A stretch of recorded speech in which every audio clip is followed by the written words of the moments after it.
untuk menjawab pertanyaan dari Ibu Caci. Iya, sebenarnya permasalahan tentang kiste, kemudian kanker bibir rahim, semuanya itu insya Allah itu memang diawali dari perilaku kita. Insya Allah kayaknya ada telepon nih Mas Bayu. Udah tersambung kita sama Ibu Caci. Insya Allah ya. Halo. Halo ya. Halo dengan Ibu Caci. Iya betul, saya Ibu Caci.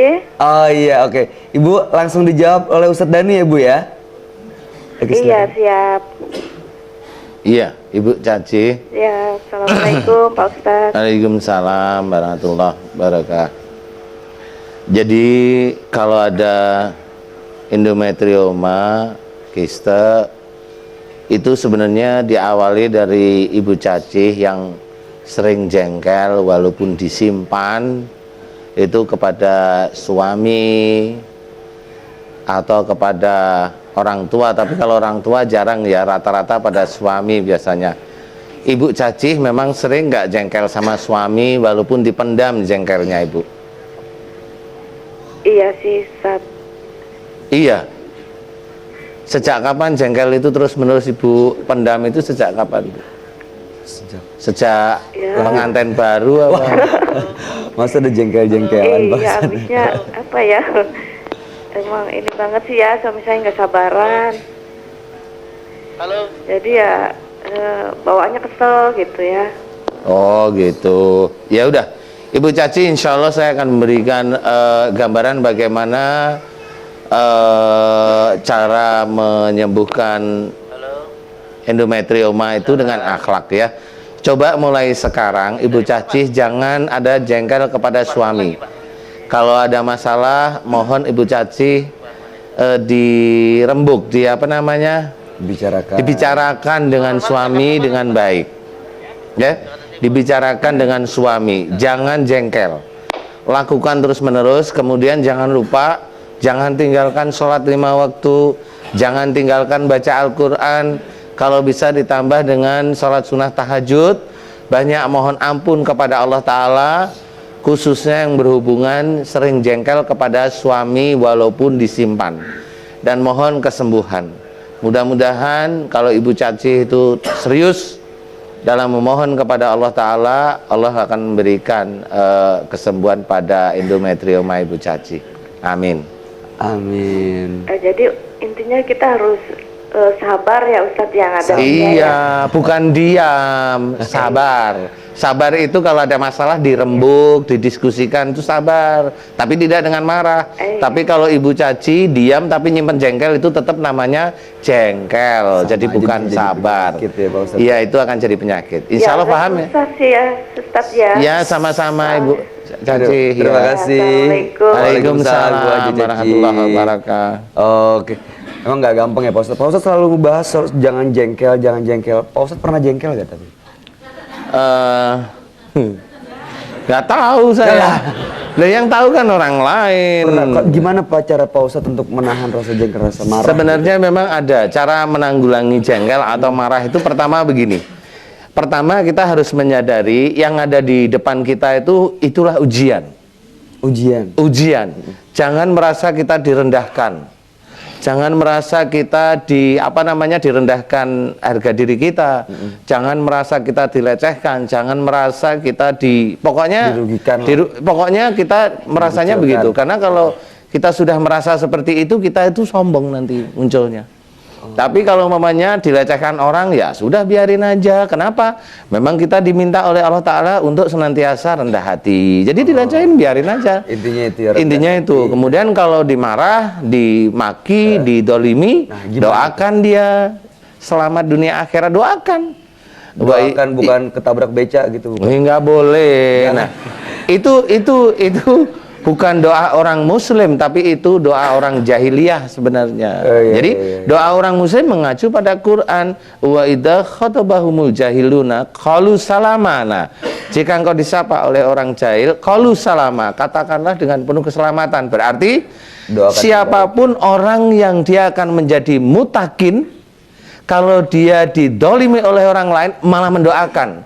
Kalau pejabat didolimi oleh orang lain, mendoakan pejabatnya itu. bukan malah marah, kan gitu ya. Siapapun orangnya itu Justru mutakin, malah belai gitu. Nah, kalau marah ya senyum-senyum aja, berarti Senyum-senyum. pejabat ini nggak perlu besok dipilih lagi. Kalau saya gitu. Oke, ini Maaf, ada- maaf Bapak, maaf, maaf. Nih, ada telepon loh, jangan-jangan Oh, iya, ini boleh. langsung nelfon bapaknya nih, Pak. Boleh, boleh. Halo, assalamualaikum. Halo, Assalamualaikum. Ya, dengan Bapak siapa di mana, Pak? Dari Suparman, Rawamangun, Jakarta Timur. Bapak Suparna di Rawamangun, Jakarta. Oke, langsung silakan dengan Iya. Pak Ustadz Dani ya, Pak. Ini keluhan saya udah 10 bulan. Kata dokter sakit stroke dari tangan kiri, kaki kiri, pinggang. Jadi rasanya berat dan sakit. Nah, tangan kiri aja diangkat masih sakit, Pak Ustadz.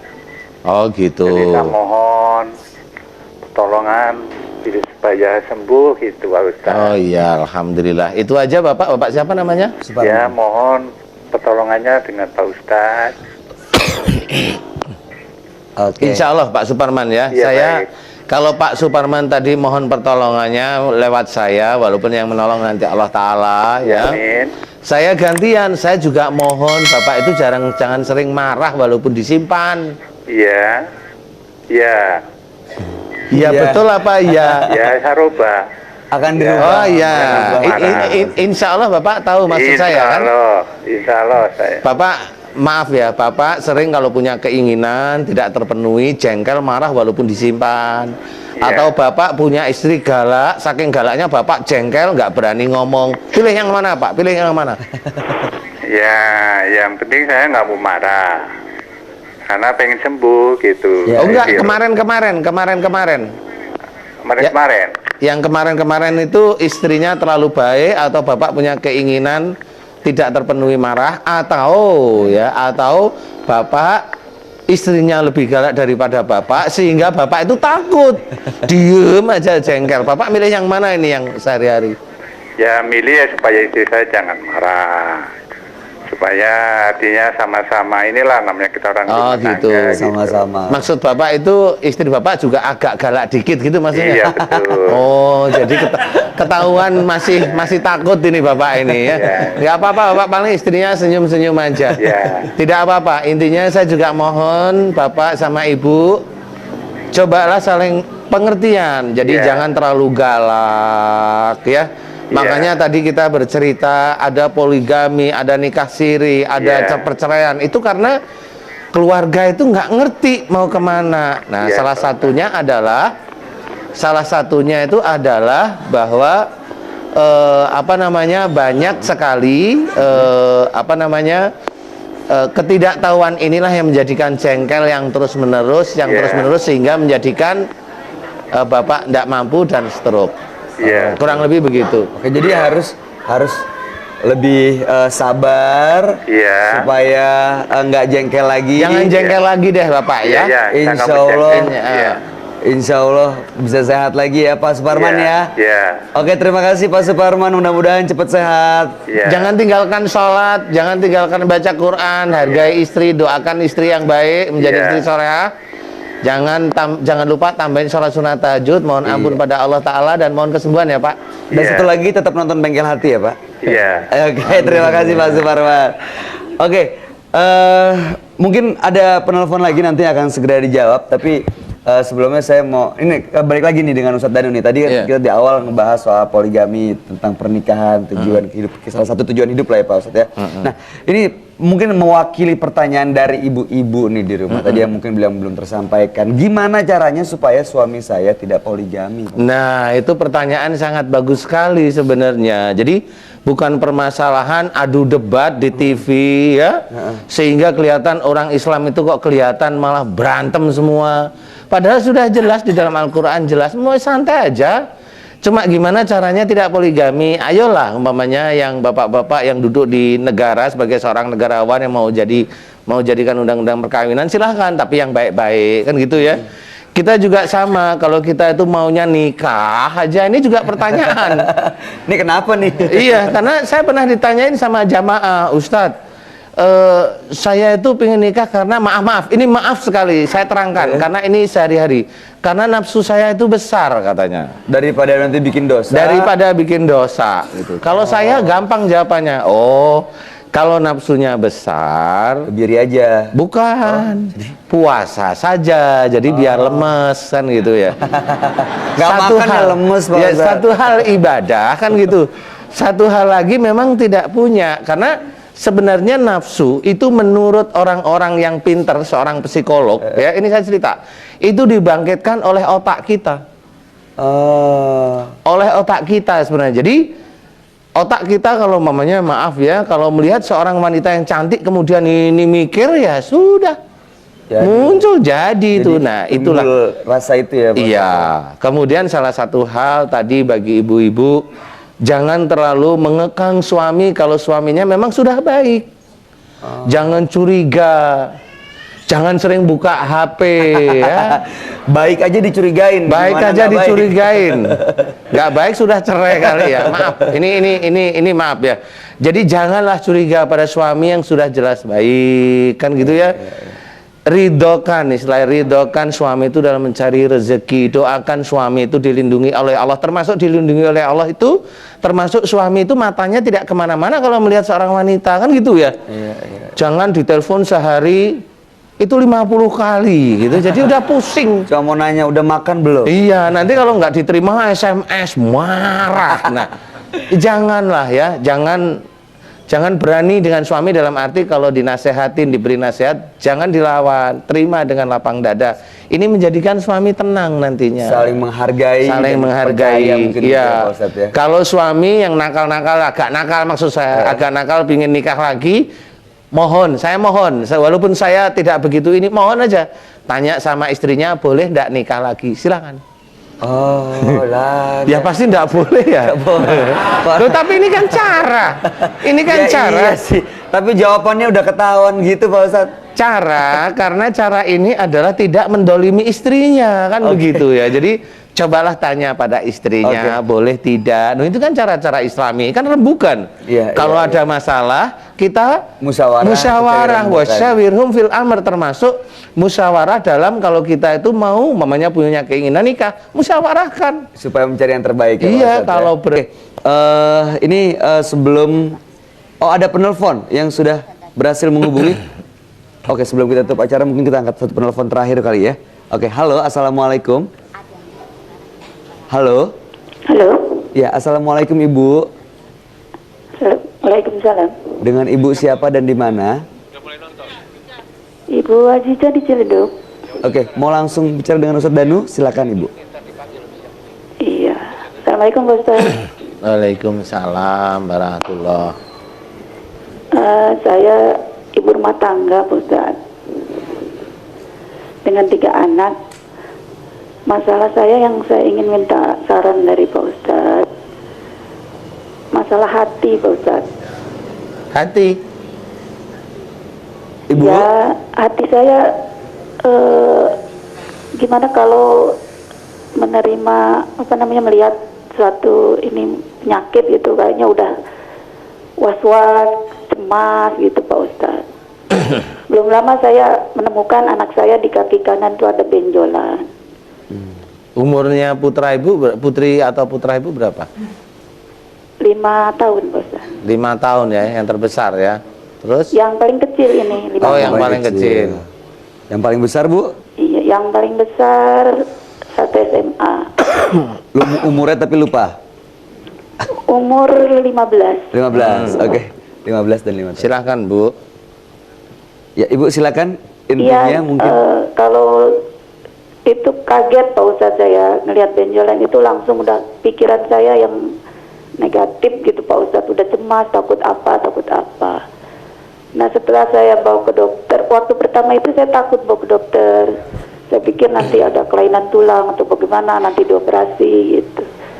Ternyata itu sangat mengganggu sampai saya tidur saya itu terganggu gitu Pak Ustaz. Benjolnya itu di mana, Bu? Di kaki kanan Pak Ustaz, dekat di bawah mata kaki. Di bawah mata kaki yang dalam apa yang luar? Di luar Pak Ustaz.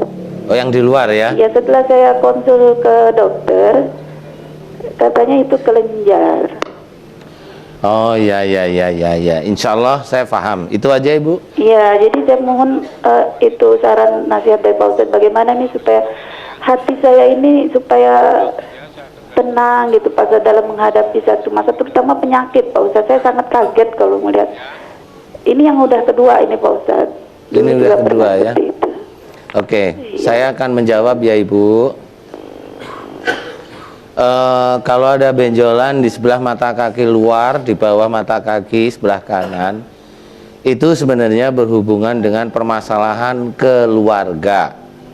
Nah, saya mau tanya Ibu, siapa di antara Ibu dan suami Ibu di dalam mengatur keluarga yang kaku? Kaku dalam artian bagaimana Pak Ustadz? Kakunya bagaimana nih Pak? Kaku itu mamanya maunya Tarik kejang. Maunya Keras. anak saya itu ini. Masa kaku nggak tahu? Nggak Bukan fleksibel. ini yang kaku, bukan. Kaku itu yang maunya ini gitu. Bukan yang Ya, begini-begini, sepertinya bukan. Bapak ini Pak Ustadz. Bapak yang begitu. Bapak ya? Iya. Bapaknya di mana coba? Ya agak sulit gitu memang Pak Ustadz kalau udah menentukan sesuatu gitu. Oh, gitu ya. Nanti diperbaiki Ibu, nanti dirembuk baik-baik dengan Bapak. Ya bilang aja menurut cara-cara Islami benjolan walaupun itu kelenjar di ini itu karena kekakuan kita Pak. Jadi jangan nuduh dulu. Kalau orang kaku dituduh marah biasanya, ya. Atau orang kaku dinasehatin ngeles ke orang lain, itu juga sama aja kaku. Ya Bu. Masalah hati bagaimana Pak Ustadz? Yo nanti sabar, ini anak apa hati sih? Ini Gimana sih Bu ini? Ini mau. Ya sudah, kalau masalah hati begini aja, nggak saya jawab jadinya. Oke. Ibu, kalau masalah hati, cobalah ingat salah satu firman Allah, faida azamta fatawakal Allah. Jika telah membulatkan tekad, punya suami, punya anak, tawakallah kepada Allah. Jadi sudah serahkan. Jadi semuanya ibadah. Nah itu permasalahan hati.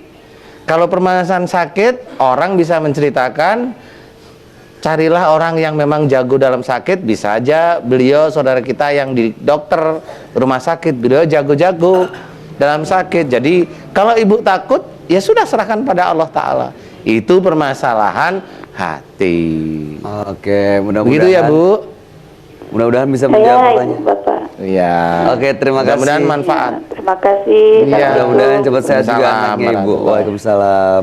Oke, Pak Ustadz, ini kan tadi ada Ibu dan juga Bapak dan juga Ibu Caci dan juga ada Mbak Dani yang sudah cerita gitu dengan hadir ke sini. Alhamdulillah penyakitnya bisa berkurang. Nah, ini mungkin ada juga saudara-saudara kita yang ingin sekali hadir, ingin sekali ketemu tapi belum ada kesempatannya, tapi ada penyakit yang lagi diderita. Ini bagaimana supaya bisa sembuh dan bisa sehat menurut apa ya ajaran Islam, apa akhlak yang harus diperbaiki Pak Ustadz? Iya, sebenarnya Islam itu adalah kebenaran yang nyata. Sudah jelas sekali udalil mutakin, jadi petunjuk. Jadi dalam Al-Qur'an itu petunjuk semuanya ada di sana. Jadi sekarang saya munculkan melalui saya diizinkan oleh Allah Ta'ala. Cobalah kita ada ilmu di dalam Al-Quran yang berhubungan dengan kesehatan, di mana itu berhubungan antara kesehatan dengan akhlak. Dan di dalam Al-Quran dan sifat-sifat Rasul itu akhlaknya hampir semuanya kita disuruh untuk menjadi orang baik. Nah, disinilah yang sebenarnya mau saya ceritakan. Kita orang Islam sebenarnya sudah punya ilmu sejak dari Rasulullah Muhammad Shallallahu Alaihi Wasallam. Jadi ayolah kalau kita memang takut tentang sakit, ayolah kita kembali ke dalam Quran, kembali ke dalam Islam, mengikuti ajaran-ajaran Rasul, tidak gampang marah. Kita senantiasa ingat kita harus hati-hati karena hati-hati ini sifatnya Allah. Jadi seperti itu. Nah makanya tadi ada Mbak Dani, ada siapa lagi dan banyak yang testimoni. Itu sering kalau hanya cuma datang, kan beliau cerita ya. datang hanya mengamini doa, jadi belum pernah tanya. Alhamdulillah tumornya mengecil. Nah, di sini sudah difahami bahwa ayolah saudara-saudaraku di Indonesia, cobalah kalau memang ada permasalahan atau memang kita mau mencoba belajar mensucikan hati kita, datanglah ke acara Bengkel Hati di Masjid An-Nida. Kita mencoba menyelami kehidupan yang benar-benar apa yang ada dalam Quran, walaupun lewat saya. Tapi kalau saya masih ada salah, saya minta maaf karena saya juga manusia biasa. Nah, disinilah mudah-mudahan nanti Allah akan membukakan terkabulnya doa kita. Amin. Amin. Oke, ini Amin. bicara soal doa, mungkin saatnya kita untuk menutup acara ini dengan doa penutup seperti biasa Pak Ustadz sebelum kita pamitan. Sama-sama pemirsa di rumah juga tentunya boleh mengikuti dan juga mengamini doa yang langsung dipimpin oleh Ustadz. Silakan Pak Ustadz. Alhamdulillah, jamaah yang dirahmati oleh Allah, baik yang di Masjid An-Nida maupun pemirsa acara Bengkel Hati di rumah. Bapak Ibu sekalian telah mendengarkan cerita yang sangat bagus sekali bahwa Islam itu adalah suatu kebenaran. Ngikutin tanpa bertanya, mengaminin doa aja alhamdulillah bisa tersembuhkan oleh Allah Ta'ala. Saya mengajak Bapak Ibu dan saudaraku yang dirahmati oleh Allah, baik yang di Masjid An-Nida maupun di rumah, marilah kita berdoa kepada Allah Ta'ala dengan sungguh-sungguh, ikhlas masuk ke dalam hati, memohon mudah-mudahan Allah mengabulkan atau mengijabah doa kita. Amin. Amin. Bismillahirrahmanirrahim. Alhamdulillahirabbil alamin. Allahumma sholli ala Muhammad wa ala alihi wa sahbihi ajmain. Ya Allah ya Aziz, Engkaulah yang menciptakan kami dan berkuasa atas kehidupan dan kematian kami. Engkaulah yang memberikan kesempurnaan kepada kami. Engkaulah yang banyak memberikan nikmat kepada kami ya Allah. Dan kami adalah hamba-Mu yang belum pandai bersyukur atas nikmat-Mu ya Allah. Dan pagi hari ini kami memohon kepadamu ya Allah. Kami mohon atas kesalahan dan dosa yang kami lakukan setiap saat ya Allah. Amin. Ya Allah ya Ghaffar, ampunilah dosa yang kami lakukan dari akhir balik hingga saat ini ya Allah. Ampunilah dosa yang kami lakukan dari dosa kecil hingga dosa yang sangat besar ya Allah. Ampunilah dosa yang kami lakukan kepada istri kami, suami kami, anak-anak kami, saudara-saudara kami, umat yang Engkau ciptakan, dan juga makhluk yang Engkau ciptakan ya Allah. Ampunilah dosa yang kami lakukan yang cukup besar di hadapan-Mu ya Allah. Amin. Dosa kepada ibu dan ayah kami, dari kata-kata kami, dari perbuatan-perbuatan kami, di mana kami senantiasa berbuat dolim kepada ibu dan ayah kami ya Allah. Amin. Ya Allah, ampuni juga kesalahan dan dosa ibu dan ayah kami ya Allah. Ampunilah kesalahan dan dosa ibu dan ayah kami ya Allah. Alhamdulillah ya Allah, Engkau telah menitipkan iman dan takwa dalam diri kami. Alhamdulillah Engkau telah memberikan kami waktu senantiasa menjalankan syariat-Mu yang ada dalam Quran dan As-Sunnah ya Allah. Alhamdulillah Engkau telah memberikan kami nikmat dan rezeki ya Allah. Ya Allah, jika di antara badan kami, tubuh kami banyak sekali sakit, dan kami baru sadar bahwa akhlak kami tidak banyak yang bagus ya Allah, banyak dari akhlak kami yang tidak baik, sehingga Engkau berikan musibah, cobaan, azab kepada kami dengan sakit pada tubuh kami ya Allah. Kami mohon kepadamu ya Allah ya Salam, agar Engkau mengampuni kesalahan dan dosa kami dan menyembuhkan penyakit kami ya Allah. Kami mohon agar Engkau mengampuni kesalahan dan dosa kami ya Allah, dan menyembuhkan penyakit kami ya Allah.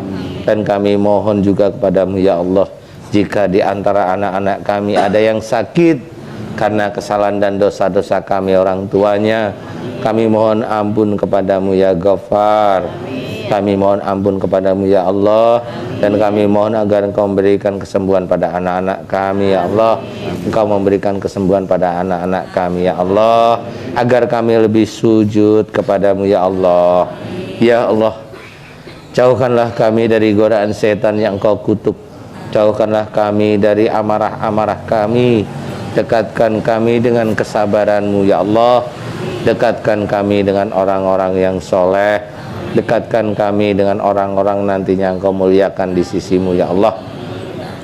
Mudahkanlah kami dalam mencari rezeki di muka bumi ini ya Razak. Mudahkanlah kami dalam mencari rezeki di muka bumi ini ya Razak. Gampangkan kami yang belum mendapatkan jodoh ini jodoh yang soleh atau solehah ya Allah. Jauhkan kami dari azab-Mu di muka bumi ini ya Allah. Jauhkan kami dari siksa-Mu di alam kubur ya Allah. Jauhkanlah kami dari siksa pedih-Mu di neraka kelak ya Allah. Amin. Gampangkan kami dalam menerima nasihat kebenaran dari Al-Quran dan As-Sunnah ya Allah. La ilaha illallah Muhammadar Rasulullah. Rabbana atina fid dunya hasanah wa fil akhirati hasanah wa qina adzabannar walhamdulillahirabbil alamin.